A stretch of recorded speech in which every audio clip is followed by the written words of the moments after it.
Creators ने ये दिखाया कि आपको सिर्फ एक तरह का रियलिटी बनाने की जरूरत नहीं है। आप कुछ अलग एक स्मार्ट गेम भी बना सकते हो। ट्रेटर्स 1 जब बना उसके बाद ट्रेटर्स 2 के लिए हम जब कास्ट कर रहे थे तो बहुत ही अच्छे नाम मिले। अलायंस है, मैंने सोचा यार अभी ये तो कैप्टिव है, अब कहाँ से ढूंढेंगे, लेकिन ढूंढते ढूंढते हमें इतने सारे अच्छे नाम मिल गए। मिनी माथुर हो, निखिल चिनप्पा। उन्होंने जब शो देखा, उसके बारे में सुना हमसे कि हम क्या प्लान कर रहे हैं, तो लगा कि यार उनको मजा आएगा करते हुए। एंड आप ही की कास्टिंग वाला एक और शो है अलायंस, जिसके भी हम बात भी कर रहे थे, उसमें सलमान भाई आए। हाँ, वो कैसे हुआ है, मतलब हाउ दैट हैपेंड? नहीं, मतलब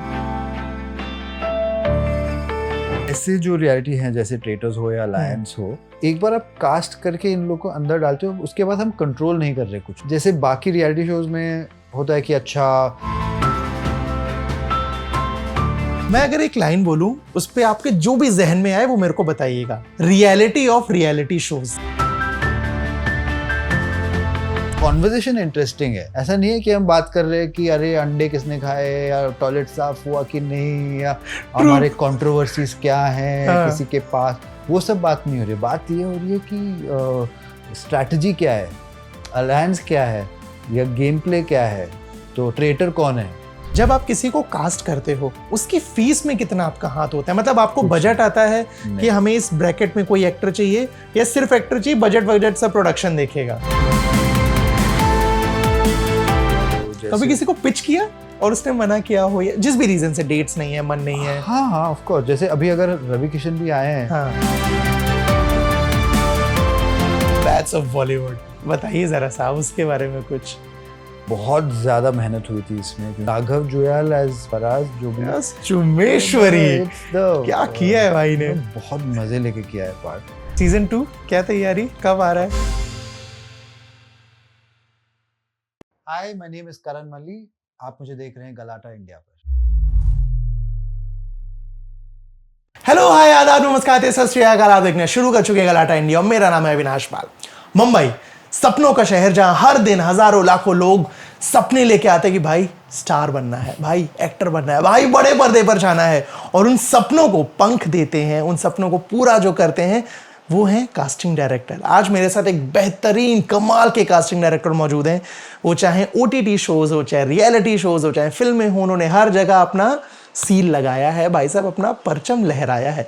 मेरे साथ है the very amazing Karan Mali. Thank you so much. कैसे हैं भाई? बहुत बढ़िया। मुझे सबसे पहले यही बताइए, जैसे मैंने बोला ना कि आपने हर फॉर्मेट में कास्टिंग करी है, वेब शोज हो गया, रियलिटी शोज हो गया, फिल्म्स हो गया।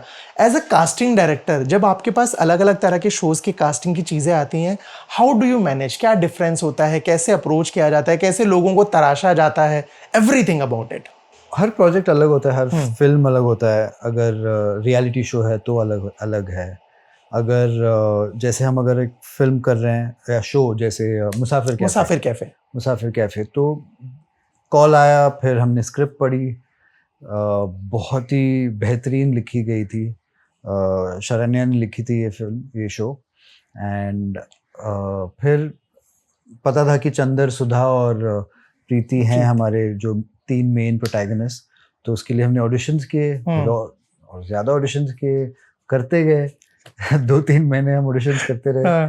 और by the end of it I think we had the perfect cast. Vikrant of course, उनको ऑडिशन करने की जरूरत नहीं पड़ी। हम चाहते थे कि वही प्ले करे चंदर। ठीक है। बहुत ही परफेक्ट एक्टर हैं वो उस रोल के लिए। और उसके बाद वेदिका और महिमा, जिन्होंने सुधा और प्रीति प्ले किया है, वो उनको हमने ऑडिशन से ढूंढा है। हाँ, ऐसा भी होता है बहुत बार, जैसे आपने बोला कि ऑडिशंस देने पड़ते हैं। बहुत बार कुछ लोग ऑडिशन नहीं देते हैं, हमें लगता है कि परफेक्ट है, उनका एक फिल्मोग्राफी, एक अच्छा काम किया है, हो जाएगा। बहुत बार लोगों को ऑडिशन के लिए भी देना पड़ता है। कुछ एक्टर्स, जिनमें नए भी शामिल हैं, पुराने भी शामिल हैं, मैंने देखा है वो बोलते हैं भाई हम क्यों ऑडिशन दें, आपको लगता है मैं कर सकता हूँ, मुझे अप्रोच करो, मैं करूंगा या करूंगी, वरना मैं नहीं करूंगी।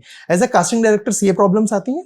वो सही भी होता है कि ठीक है यार, हमने उनको ऑलरेडी देखा है, क्यों करें। लेकिन हो सकता है कि डायरेक्टर ने नहीं देखा उनका काम, या ये रोल, इस रोल की तरह कोई कैरेक्टर नहीं देखा हमने उनको करते हुए।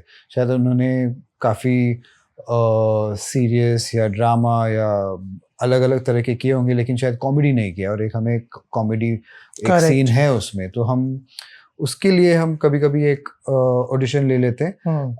ऑडिशन इसलिए नहीं है कि हम चेक करें ये अच्छा एक्टर है या नहीं, हम उनको जज करने के लिए नहीं बैठे, हम देख रहे हैं कि ये एक्टर इस कैरेक्टर में फिट है, कैरेक्टर में फिट होते हैं Fair कि enough. नहीं। हाँ, बहुत बार बहुत सारे एक्टर्स ये भी शिकायत करते हैं कि कास्टिंग की तरफ से हमें ये नहीं बताया जाता कि तुम सिलेक्ट नहीं हुए हो। मान लीजिए किसी भी रोल के लिए, चाहे वो छोटा हो चाहे वो बड़ा हो, 100, 50, 1000, 2000 लोगों ने ऑडिशन दिया, सिलेक्ट 2, 3, 5 ही लोग होंगे। उन 5-10 को तो पता लग गया, बट उन बाकी लोगों का क्या? और दूसरे अगले प्रोजेक्ट में हम ऑडिशन के लिए बुला देते हैं, और हम ट्राई करते हैं इन्फॉर्म करने का। बहुत सारे जैसे जब हमने मेड इन हेवन की कास्टिंग की थी, वहाँ पे 300 कैरेक्टर्स थे, और हर कैरेक्टर के लिए 20 से 100 या उससे ज़्यादा ऑडिशन हो सकते हैं। कोशिश ये रहती है कि हम सबको इन्फॉर्म करें कि आई एम सॉरी, इसमें वर्कआउट नहीं हुआ, हम अगली बार होप करते हैं कि आपके साथ काम करें। लेकिन कभी कभी कुछ मिस हो जाते हैं। अभी एड्स करते हैं, तो एड्स में रोज़ हम 50-100 ऑडिशंस कर रहे हैं, तो जब कोई लॉक हो जाता है तो हम कोशिश करते हैं कि सबको इन्फॉर्म करें, लेकिन शायद कभी कभी वो भी मिस हो जाते हैं कुछ लोगों को। कोशिश तो करते हैं सबको इन्फॉर्म करने का। और जितने कास्टिंग डायरेक्टर्स जिनको मैं जानता हूँ, या जो लोग बात करते हैं, जिनके इंटरव्यूज देखे हैं, वो सब बेचारे एक चीज से बड़े परेशान होते हैं कि उनके सर्कल में जितने हैं सबको एक्टर बनना है। हाँ। और सब पर्सनल अप्रोच करते थे कि अरे हमारे लिए कुछ हो तो बता देना, हमारे लिए कुछ हो तो बता देना। How do you deal with this? I mean it's okay, कभी कभी बोलते तो अच्छी बात है ना, अगर कोई नया एक्टर मिल गया, कि अगर कहीं पे मैं फॉर एग्जांपल कोई इवेंट में गए हो और कोई है वहाँ पे जो कुछ और शायद ऑर्गेनाइजिंग में कुछ है, लेकिन उसको एक्टर बनना है, और शायद उसने थिएटर किया है स्कूल में या कॉलेज में, लेकिन परस्यू नहीं किया, तो अगर वो बोलेगा कि मुझे भी एक्टर बनना था, आप अगर कुछ है तो बताना, तो मैं मेरा एक लिस्ट है जहाँ पे मैं नाम लिखता हूँ, नोट डाउन करता हूँ, नोट्स बनाता हूँ कि एज वाइज वगैरह वगैरह, तो मैं नाम लिख लेता हूँ। क्या पता कल अगर कुछ और कास्ट कर रहा हूँ और वहाँ पे वो सूटेबल है तो मैं ऑडिशन कर लूंगा। मेरे लिए तो अच्छा ही है ना कि नया एक्टर ढूंढा मैंने। नाइस। बीते कुछ वक्त में मैं एज अ कास्टिंग डायरेक्टर का पीओवी आपसे समझना चाहता हूँ। बीते कुछ वक्त में ना रियलिटी शोज की बाढ़ जैसी आ गई है। हाँ। बहुत पहले आई थिंक लिमिटेड शोज होते थे कि रोडीज हो गया, स्प्लिट्सविला हो गया, बिग बॉस हो गया, खतरों हो गया, बट बीते कुछ सालों में बहुत सारे शोज हो गए। अलायंस हो गया, 50 हो गया, लॉकअप हो गया, राइज एंड फॉल हो गया, सही बहुत सारे। क्या लगता है क्यों इतने सारे रियलिटी शोज आ रहे हैं, और कितना मुश्किल है हर बार? क्योंकि मैं अगर एज एन ऑडियंस कोई रियलिटी शो देखने बैठा हूं, मेरा पहला दिमाग में क्या चमकेगा, अरे यार नाम ऐसे ही है, अरे वाह यार ये भी है, दोनों चीजें। तो वो अचीव करना कितना मुश्किल होता है? एक्चुअली रियलिटी शोज तो बन ही रहे थे बहुत सारे, लेकिन पिछले आई थिंक 1-1.5 साल में जब से ट्रेटर्स बना, correct, I think that was the changing times for reality, क्योंकि ट्रेटर्स ने ये दिखाया कि आपको सिर्फ एक तरह का रियलिटी बनाने की जरूरत नहीं है। आप कुछ अलग एक स्मार्ट गेम भी बना सकते हो, जहाँ पे लोगों को दिमाग यूज करना है, चिल्लाने की जरूरत नहीं है खामखा। अब गेम खेलो, वो भी एंटरटेनिंग हो सकता है। तो I think traitors was a clutter breaker.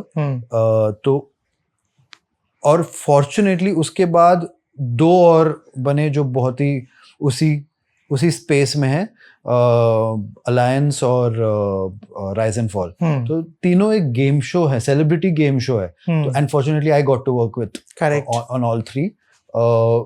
हर शो जब आता है तो मैं सोचता हूँ यार अब इसमें किसको हमने तो सबको डाल दिया, लेकिन कोई ना कोई रहता है। जैसे ट्रेटर्स 1 जब बना उसके बाद ट्रेटर्स 2 के लिए हम जब कास्ट कर रहे थे तो बहुत ही अच्छे नाम मिले।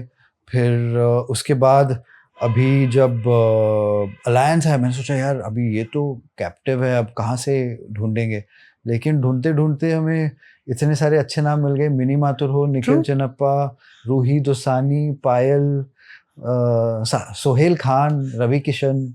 तो ये सब जब आप ऑनेस्टली अपना काम कर रहे हो, आई थिंक भगवान भी थोड़ा हेल्प कर देते हैं। तो वही हुआ है और हो गया। राइज एंड फॉल में भी वही हुआ कि किक्कू शर्दा हो या अर्जुन बिजलानी एंड कुबरा सेठ, तो एक बहुत ही इंटरेस्टिंग कास्ट मिली हमें। अब राइजन 4 2 भी होगा तो कोशिश करेंगे कि ऐसे ही हो, और ट्रेटर्स 3 भी जब होगा वैसे ही करेंगे। ट्रेटर्स 3 पे पहुंच गए, मैं ट्रेटर्स 2 पे बात करना चाहता हूँ। Correct me if I am wrong. मेरी जो लिस्ट है, मेरे जितना पता है, थोड़ी बहुत चीजें आई हैं। मुनव्वर और मलिका शेरावत शो में हैं। ठीक है, मुनव्वर हम उनको ऑलरेडी देख चुके हैं एक शो में, रियलिटी शोज में, और किस तरह से उन जो चीजों को टैकल करते हैं we all know. Mallika Sherawat out of nowhere उनका जो काम रहा है, लोगों ने पसंद किया, आज भी लोग उनके बारे में बहुत ज्यादा जानना चाहते हैं। मतलब लोगों को रियलिटी शो में लाने के लिए कन्विंस कितना करना पड़ता है, ये मतलब कैसे सोचा कि ठीक है मलिका शेरावत को लाते हैं शो में? काफी ज्यादा एक्चुअली बात हुई, और उनको कभी नहीं करना था कुछ भी रियलिटी में। I mean she is a star, लेकिन आई थिंक जब हमने उनसे बात किया और उन्होंने सुना कि अच्छा कॉन्सेप्ट ऐसा है और थोड़ा अलग है।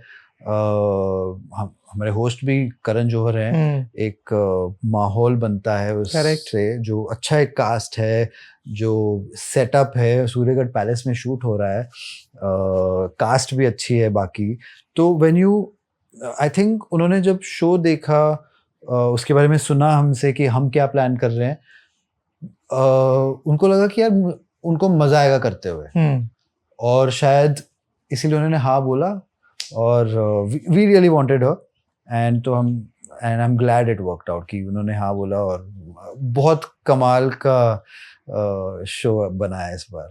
एंड आप ही की कास्टिंग वाला एक और शो है अलायंस, जिसके भी हम बात भी कर रहे थे, उसमें सलमान भाई आए। हाँ, वो कैसे हुआ है, मतलब हाउ दैट हैपेंड? पता नहीं, मतलब उनके भाई हैं अंदर, सोहेल खान ऑलरेडी है, तो शायद उनको सपोर्ट करने के लिए अंदर गए, लेकिन आई एम ग्लैड कि वो जो भी थोड़े टाइम के लिए जो गए हैं, आई am glad they he went.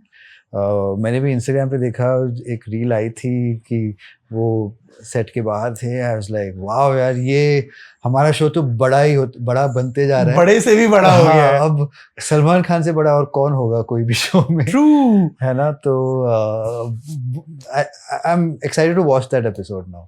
We all are. मैं एक चीज और समझ जाता हूँ, जब किसी भी रियलिटी शो का कोई स्पेसिफिक चंक वायरल होता है, जैसे फॉर एग्जांपल रवि किशन साहब, उनका वीडियो वायरल हो कि देश ड्यूटी पे जाना है, देश सेवा पे जाना है। हाँ, लोगों ने मजे भी लिए, तारीफ भी करी, ट्रोल भी किया, बता रही चीजें चली। ठीक है, ये सोहेल खान साहब, उनका वो चल रहा है कि मेरे को कीबोर्ड वाला जो सीन पूरा था, एज अ कास्टिंग डायरेक्टर ये सब चीजें यहाँ तक पहुंचती हैं, इसका कुछ इफेक्ट पड़ता है? नहीं पड़ता है कि आपकी कास्टिंग करी, अब काम खत्म हमारा? तो ऐसे जो रियलिटी हैं, जैसे ट्रेटर्स हो या अलायंस हो, इसमें अच्छी बात यह है कि एक बार आप कास्ट करके इन लोगों को अंदर डालते हो, उसके बाद हम कंट्रोल नहीं कर रहे कुछ भी। जैसे बाकी रियलिटी शोज में होता है कि अच्छा किसी को शायद बोलते होंगे कि अच्छा आप ऐसे करो या जो भी हो, पता नहीं मुझे, मैंने किए नहीं है वो शोज। लेकिन यहाँ पे कैमरास हैं, वो सबको पता है घर के अंदर, और ये लोग अंदर हैं, वो किसी से इंटरेक्ट नहीं कर रहे बाहर। और उसके बाद जो भी हो रहा है, वो जो जैसे बोलते हैं ना, truth is stranger than fiction, तो यहाँ पे actual reality is more fun than scripted, क्योंकि वो आप कंट्रोल नहीं कर सकते। ऐसी चीजें जो होती है वो हो जाती है इन द मोमेंट, और आप बस देख रहे हो कि the main thing is you putting, जो कास्ट आप डालते हो और जो सिचुएशंस, जो गेम्स आप खिला रहे हो, वो दो आपके कंट्रोल में है, बाकी तो हो रहा है। मैं अगर एक लाइन बोलूं, हाँ, उस पे आपके जो भी जहन में आए वो मेरे को बताइएगा। Reality of reality shows. मेरा रियलिटी और रियलिटी शोज बहुत अलग है, क्योंकि मेरे तो ट्रेटर्स, अलायंस और राइज एंड फॉल है, जो बहुत ही अलग है बाकी वाले शोज से। तो मुझे उनका रियलिटी नहीं पता। यहाँ पे रियलिटी तो ये है कि हम एक बढ़िया mix of people, not just actors, हम स्पोर्ट्स में हो या म्यूजिशियंस, कॉमेडियंस, इन सबको जब हम एक साथ लेके आते हैं, और जो अंदर वो गेम खेलते खेलते जो मज़े लेते हैं, उसको देख के जो ऑडियंस को मज़ा आता है। और अभी जो रियलिटी तो ये है कि ऑडियंस बिंज कर रही है अलायंस को बहुत ही ज़्यादा, and I am sure traitors 2 भी जब आएगा और ज़्यादा बिंज करेंगे उसको भी। तो या ये जितने it's a time of reality, I feel. Correct. Boom, जो बूम हमने फिक्शन के लिए देखा था शायद 2017-18 के टाइम पे, जब मेड इन हेवन और सीक्रेट गेम्स आए थे, वैसे टाइप का अब ट्रेटर्स अलायंस के साथ आई थिंक वो एक बूम दिख रहा है कि हर जगह जो नॉर्मली जो शायद रियलिटी शोज ना भी देखते हो वो भी देख रहे हैं, वो भी उनके बारे में बात कर रहे हैं।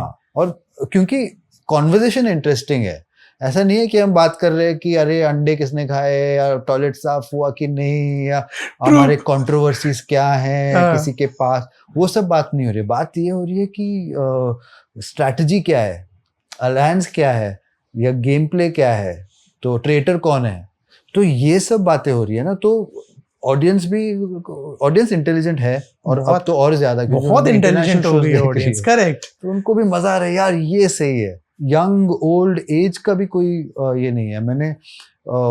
मुझे मैसेजेस आते हैं या कॉल्स आते हैं, जो लोग young teenage 18-19 year olds till 65-70 year old, दोनों सबको मजा आ रहा है।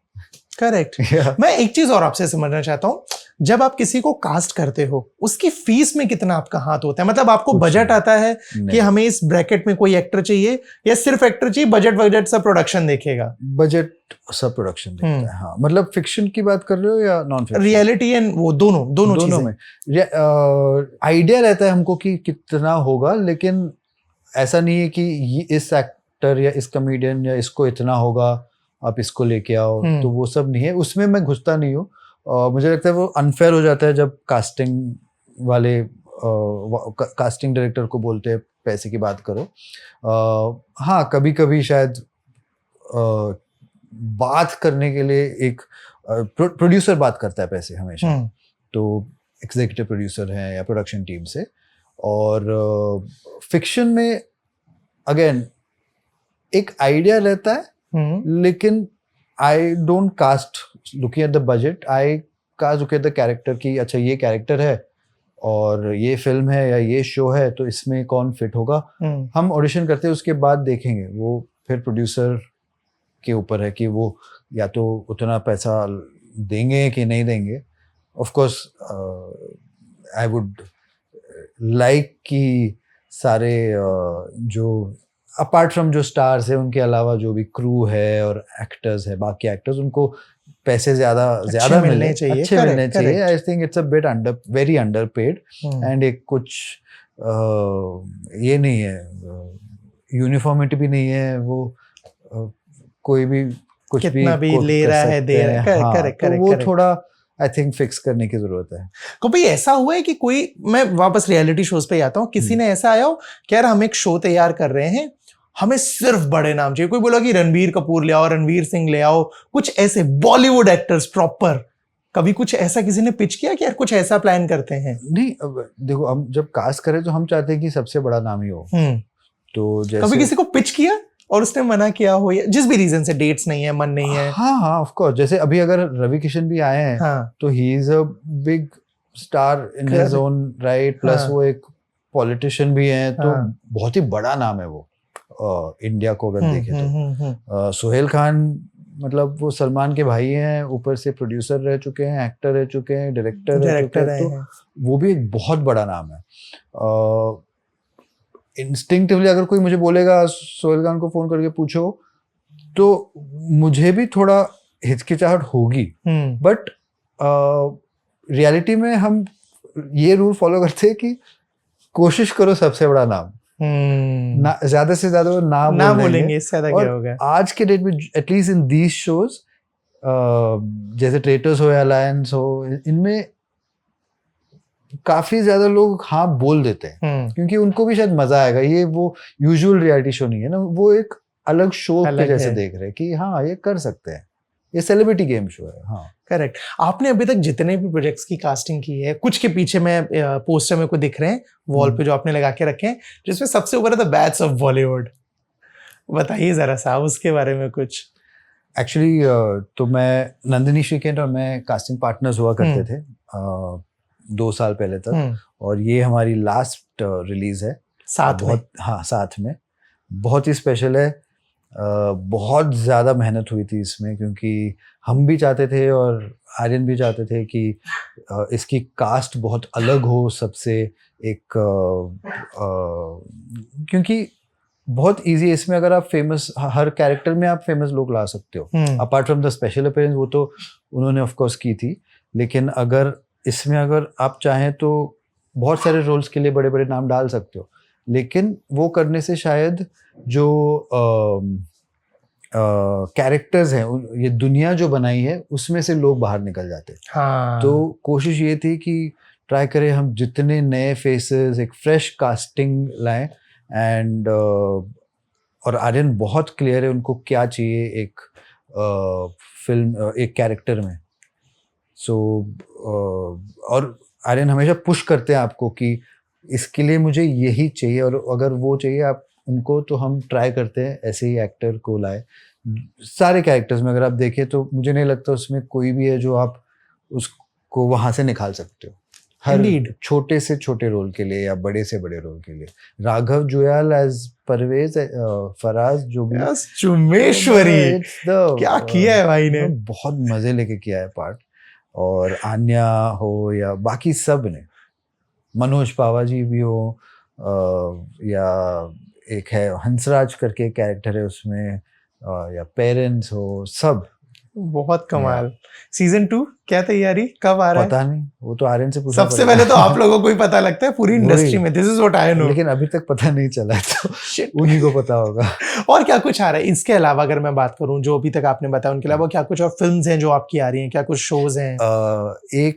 एक अभी फिल्म आने वाली है, अमेज़न की एक फिल्म है मेस करके, जो अनाउंस हुआ था। ऋतिक रोशन ने प्रोड्यूस किया है सोडा फिल्म्स के साथ, और राजेश कृष्णन ने डायरेक्ट की है। बहुत ही एक फनी फिल्म है वो, प्रतीक गांधी है उसमें, तो और स्क्रिप्ट बहुत ही बढ़िया है, हिलेरियस स्क्रिप्ट है, लोगों को बहुत मजा आएगा उसमें।